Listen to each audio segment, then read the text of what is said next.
So in this video we are going to talk about stream ciphers. So what are stream ciphers and how we can design a particular stream ciphers, and what is the difference between stream cipher and block cipher. We are going to check about all these things in this video. So stream ciphers, there are many stream ciphers. Like for example, if we divide the field of cryptology here, then it comes, I think we have already discussed it, it comes cryptography and cryptanalysis. So for cryptography we have so many ciphers like symmetric ciphers, asymmetric ciphers and protocols. So if we divide these symmetric ciphers, we get two types of ciphers, block cipher and stream ciphers. So our main purpose to discuss in this video is about stream ciphers, that what are the stream ciphers and how we can develop a stream cipher. Stream cipher were invented in 1917 by Gilbert Burnham. So the very basic stream cipher is on the name of Gilbert Burnham, that is known as Burnham cipher. So we are going to discuss about all these stream ciphers. So let's go forward. So what is the difference between stream ciphers and block ciphers? So if we talk about stream ciphers, using stream ciphers we encrypt bits individually. So a stream of bits, like this is a block of a stream cipher, this is a key K, this is plain text, so x0, x1, x2, so this is plain text, and this is this generated cipher text. So what we do in stream ciphers, we encrypt each and every bit individually. So encryption is done on bits, usually is small and fast. So it's a, because it is a small cipher, because it's small, because we are doing in encrypting each bit individually, so it is fast also, and it is common in like GSM kind of mobile phones. So these ciphers are very common in GSM mobile phone. When we talk about block cipher, always encrypt a full block. So you see here a complete plain text is passed, and then this plain text is we have some function. You see here a complete plain text is passed, and then there is a key, and then inside this block we have some function or some operations, and then we get the cipher text. So these are called block ciphers. In this video today we are going to discuss only about the stream ciphers. In block ciphers, rest of all the codes is about block ciphers. So we will discuss many types of block ciphers individually in the whole course. So this time I am going to discuss only the stream ciphers.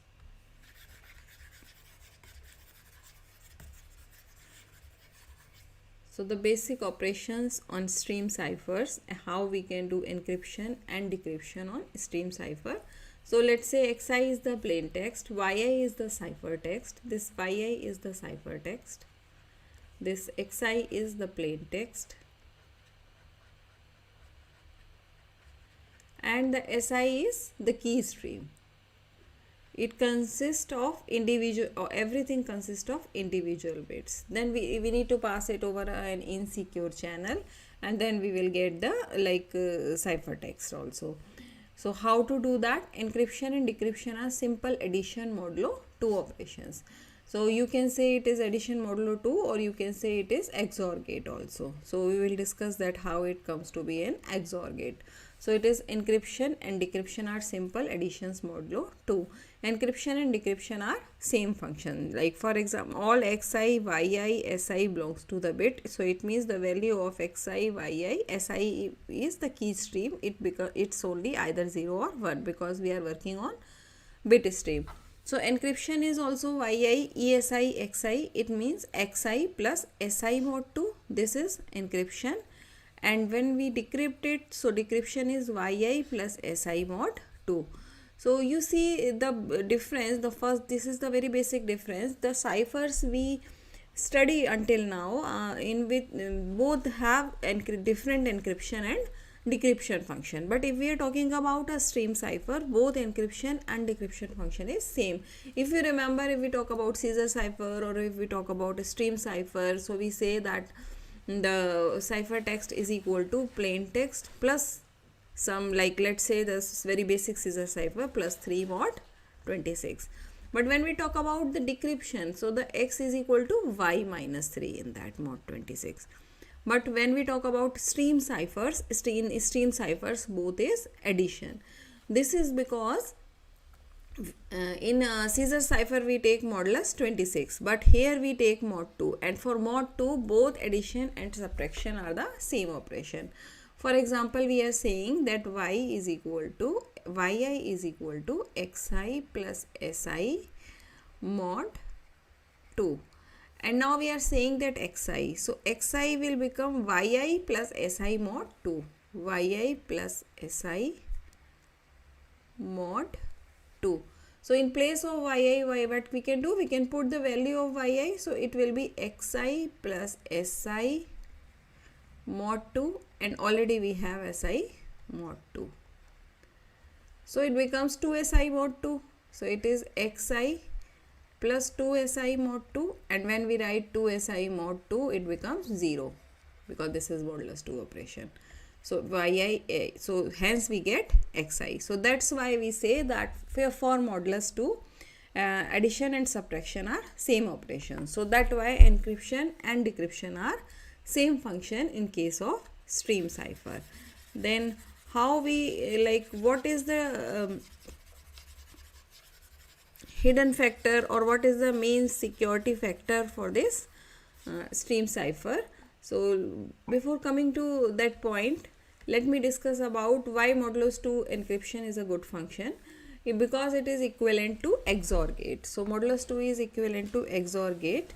You see, when both X key and plain text and key are 0, the cipher text will be 0.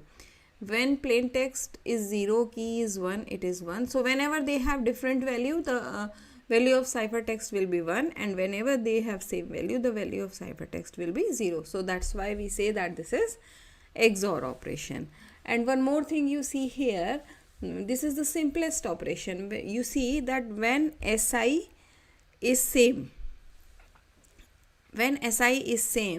as the plain text, like when plain text and SI is same, it gives us 0, and it gives us 1 when plain text and SI are different. So this is XOR gate. So you can example of this. So let's say we have a 7 bits, x7, x6, x5 up to x1. So this is our plain text, and let's say the value of plain text is 1 0 0 0 0 0 1, and we have 7 bit key also, s7, s6, s5 up to s1, and the value of key is 0 1 0 1 1 0 and 1. Then what will be the value of ciphertext? So here we will apply XOR gate, and the value of ciphertext is going to be, here it is going to be 0, here it is going to be 0, here it is 1 1, then 0, then 1 and 1. So the ciphertext is going to be 1 1 0 1 1 0 0.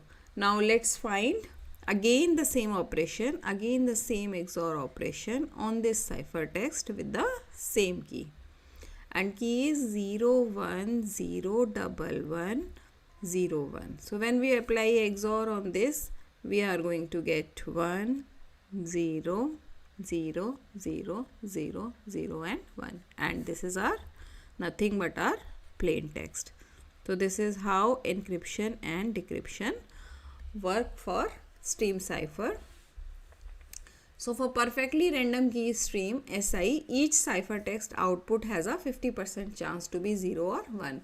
So it depends upon the plain text. So this is a good statistic property for ciphertext. Inverting XOR is simple since it is same XOR operation. So inversion is simple, so that's why modulus 2 operation is good, because whenever we decrypt we need the inverted function. So inversion of XOR is same as XOR. Whatever is XOR, the inversion is also same. So that's why modulus 2 addition is a good encryption function for the stream cipher.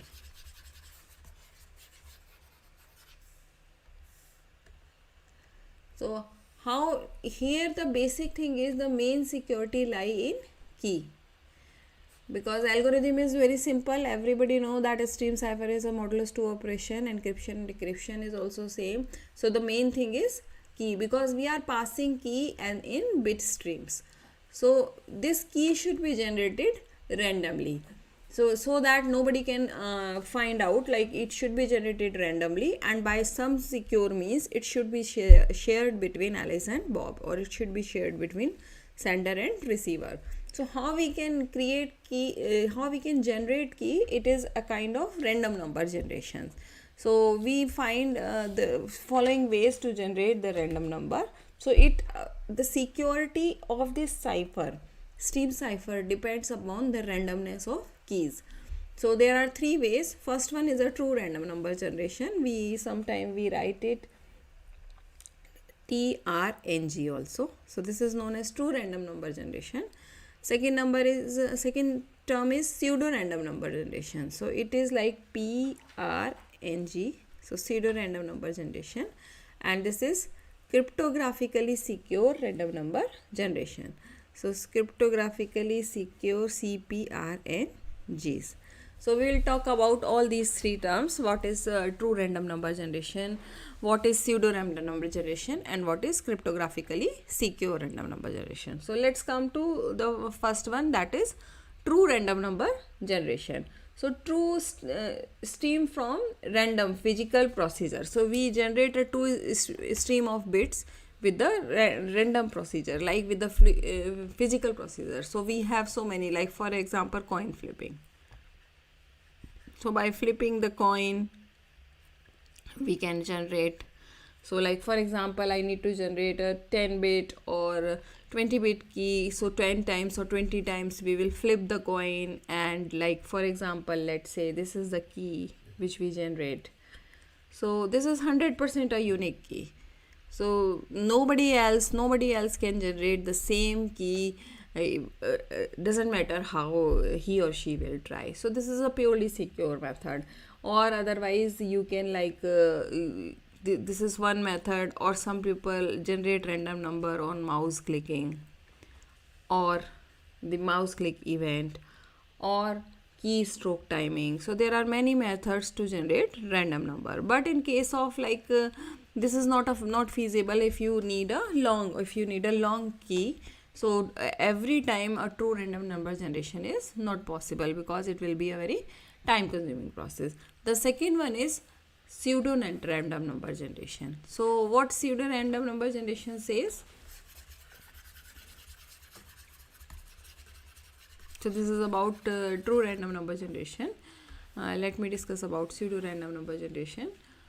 So pseudo random number generation says it generates a sequence from initial seed value. So it's a like pseudo random number. It looks like a random number, but actually it is not a random number. So they are deterministic. They are not really random. They can be produced again. So we typically output stream has good statistical property. Output can be reproduced and can be predicted, often computed in a recursive way. So for example, we start S0, it is a seed value. Sometime we say that it is a true random number. It is a true random number.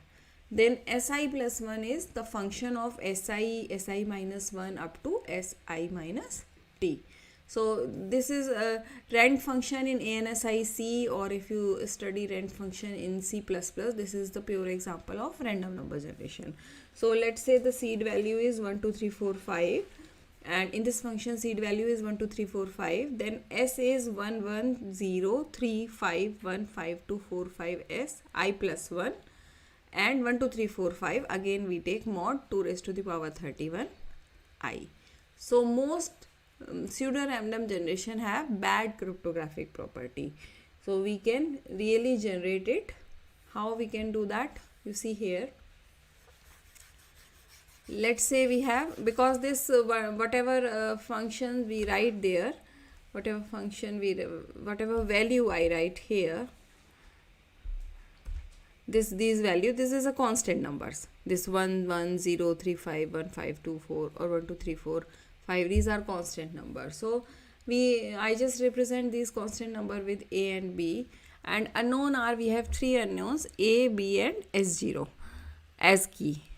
So now size of A, B and Si it to be 100 bits. 300 bit of outputs are known, S1, S2 and S3. So because solving it, we directly, because we have 2 unknowns, we have 2 equations, so it can directly give us the value of A and B. And as soon as we get the value of A and B, we can reveal the random number. So it is having bad cryptographic property. The last one is cryptographically secure pseudo random number generation.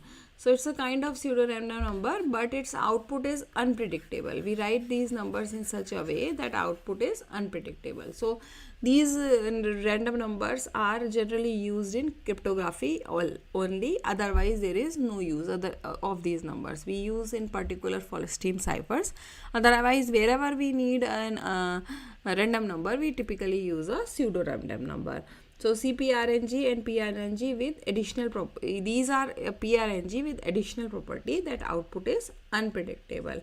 So it is computationally, so when we say that output is unpredictable, it means it is computationally infeasible to solve these random numbers. So because they have only one equation and 2 unknowns. They have only one equation and 2 unknowns. So A and B. So we all know that even if it is a linear equation, we cannot solve it in polynomial time. So this is the very basic just a minute.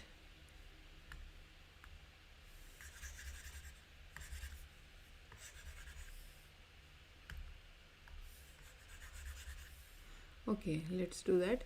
This one-time pad is very basic. The first one is stream cipher. It is a crypto system that is made up with stream cipher. So the goal is to build a build a perfect cipher, a cipher that is unconditionally secure or information theoretically, or we can say information theoretically secure. So if it can it cannot be broken even with infinite computing resources. Even if we have an infinite computing resources, we cannot break that cipher, then we can say that it is unconditionally secure. However, it can be broken, but it is not that, then also it is not completely secure, but we say that because we cannot break it with the available infinite computing resources, we say that this is a perfectly secure crypto system. So one-time pad is a crypto system that is developed by Mobron, that is based on Vernam's stream cipher. The property is, let the plaintext ciphertext and key consist of individual bits xi, vi and ki. All the bits 0 and belongs to 0 and 1. So encryption is same as Vernam cipher, xi plus ki, and decryption is also yi plus ki. So OTP or one-time pad is unconditionally secure if and only if the key ki is used only once. If we use ki only once, then we can say that it is unconditionally secure.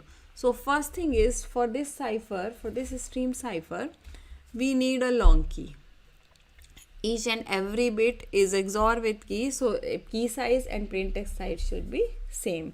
And second thing is, every time we need for every encryption we need a different key. So like for Y0, X0 and K0.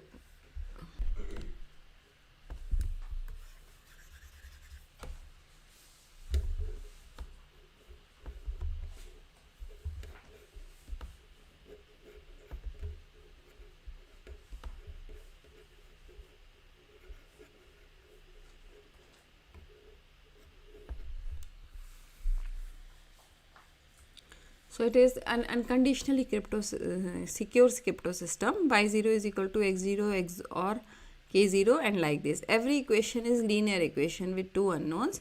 For every yi are xi 0 or xi is equal to 1. So this is equiprobable, 50% is the probability. This is true if and only if k0, k1 are independent. That is, all ki have to be generated truly random. So it can be shown that this system can probably not to be solved if every time we generate a true random number and the key size is same as the plaintext size. So then we can say that this is a secure, but it is not it's not feasible thing. Each key stream is used only once. And the drawback for or disadvantage of this cipher is key is as long as the message. So for example, we need to encrypt a 400 MB file. So 400 MB is not a big thing, but to encrypt a 400 MB file, because 8 bits are used for 1 byte, so we will be using 8 into 400, 3.2 GB of key. This is only for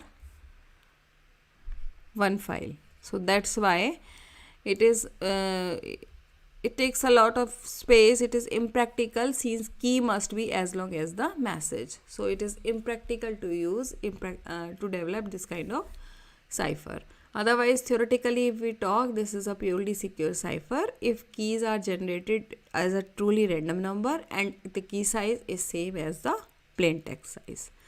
Thank you. In the next video, we will discuss about block cipher.